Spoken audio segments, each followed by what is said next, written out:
Hello YouTube. Welcome back to the Bald Man Building an Airplane channel. In today's episode, we will be continuing section 28, where I will be attaching the lower skins to the stainless steel tunnel. So there are two parts to the tunnel.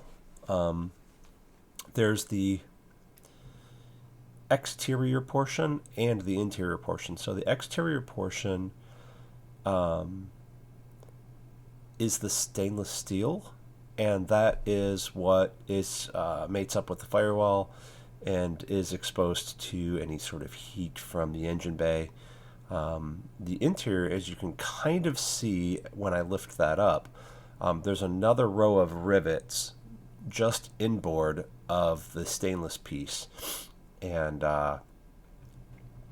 that is where like a sort of aluminum panel goes over top of it. These were not too bad to do, but as you saw, there's tank sealant involved.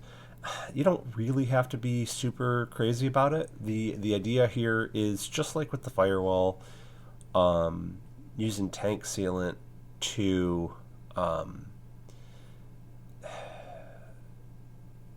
prevent oils and whatnot from sort of creeping into the cabin and or fumes.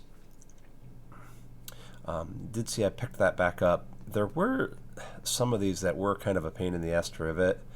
Like I think I tried back riveting on some. These I'm trying to do it sideways. And maybe it's just because it got slippery with the sealant. I'm not sure. Maybe it's because I took too much of a building break and I forgot how to rivet. I don't know. But yeah, some of them were kind of a pain, but like I got it and then ended up having to like maneuver this skin in all sorts of places. Sometimes it's a real pain in the butt to just sort of like figure out how you're going to hold something or put something in a vise or whatever to make it work. Thankfully, most of these sections are reasonably sized, and I did end up having to use a couple of, 319 BS rivets in there as a structural joiner. So yeah, that's this section. And these two sides, I think maybe part of the issue is that it's not a 90-degree angle. They sort of tilt toward the center of the airplane and taper backward. Or no, they taper forward. Taper down? Taper up? Yeah. It's smaller in the front and gets wider in the back, but it gets shorter in the back, right? So there you go. Now you can see it in this one right here. You can see it's shorter in the back, but it's actually also wider in the back. And that's because this was originally designed as the outlet where the exhaust tube or the exhaust pipe goes out if you use the IO390A model engine. Since I'm using the 390 EXP119, I am instead will be converting this later on to a cowl flap-ish tunnel thing. And we'll get to that actually soon. Once we join this up with a firewall, I have to go back and like re-drill some of that second set of holes for nut plates or something, I think.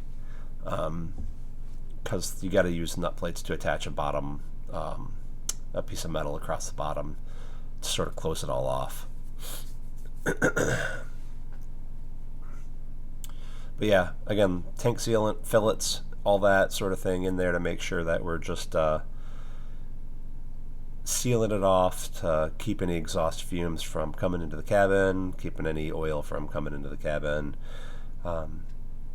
It was kind of silly because I did all this, and then you'll see in the next video or the one after, all of this wasn't fully cured when I went and drilled, and I made just a lot of mess with aluminum shavings. But I would also say that I liked using the plastic razor blade to sort of clean it up as well. But the graphics are up, so that means it's the end of this one. Come back next time where I think we're probably going to join it to the firewall. See you then.